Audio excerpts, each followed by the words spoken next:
With artificial intelligence gaining renewed traction off of ChatGPT's launch, which companies stand to benefit from innovations like this, and which might investors want to avoid? Hi, I'm Laprade, Senior Investment Research Analyst, with today's episode of the Harvard Look At. Welcome to part 2 of my AI series. If you didn't catch it, last week I covered why ChatGPT, a large language model, made such an impact and whether or not it's the beginning of an investable trend.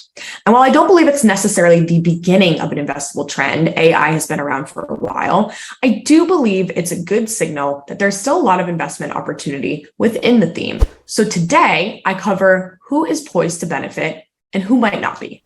I think there are a few layers to potential winners here. So I'll start with the top layer being the big obvious players in the consumer immersive AI race. So companies like Microsoft, Google, Meta. Microsoft already has a leg in the large language model race with its heavy investment in OpenAI, the company that launched ChatGPT. Google launched its own language model called Bard. And Meta launched an open source model aiming to offer a platform for others to use. Next up are the key suppliers. So think NVIDIA, AMD, and ASML. They supply the components necessary for both the creation and the advancement of AI-related products. So without them, there really is no innovation.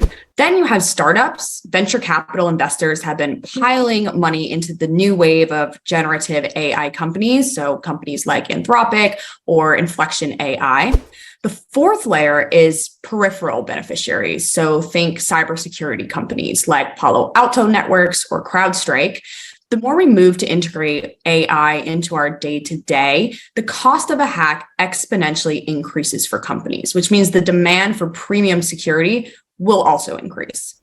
Final layer of winners, broadly speaking, would be companies that are eager to adopt AI into their everyday workflows. I think they will most likely outpace those that don't in terms of efficiency, quality, and then as a result, growth. And that's applicable to companies across all industries. So who stands to lose? I think for the already established AI-focused tech companies out there, it's one thing to spend money on the R&D, but if you can't find a way to monetize it, I think that could be an issue for some companies. In terms of the suppliers, specifically when it comes to chips, in just the past 2 weeks, I've heard many fund managers and analysts reinforce just how far ahead of the competition NVIDIA is in terms of chip size, speed, and efficiency. So while I'm not saying that other suppliers or chip makers are losers, just that NVIDIA does have a very wide moat and runway. Finally, I'd say, once again, companies that are slow or resistant to integrate AI into their daily operations, well, the inability to do so could result in being left behind by competitors. Next time, I'm going to cover whether artificial intelligence is actually coming for our jobs and whether or not government regulation could become an obstacle to artificial intelligence innovations. So stay tuned to my next episode to find out.